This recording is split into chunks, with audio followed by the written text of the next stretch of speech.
So actually, weeks pa lang po kami dito.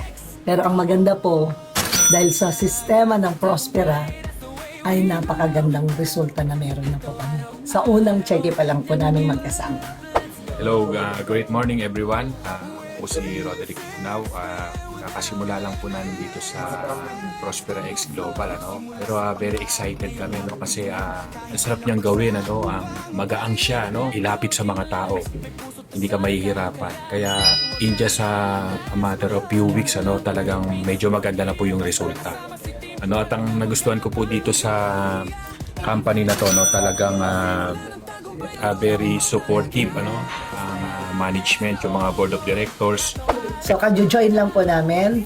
And ngayon po ay nag-decide kami din na naging hub po ng Cavite Bacoor. So po mag-purchase ng product ni Prospera like True Alkaline C and Jewel D and then Neo Barley.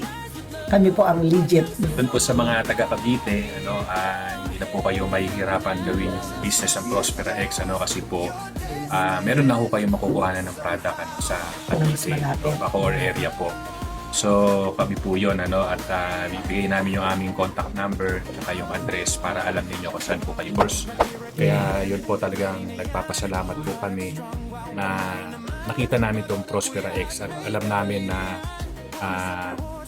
malayo ang mararating namin dito. Kaya kayo po na nakikinig, nakakapanood nito, huwag na po kayo magdalawang isip, sumama na kayo sa amin. Sa mga nangangailangan po ng product ni Prospera, nandito po kami para maglingkod. Yeah!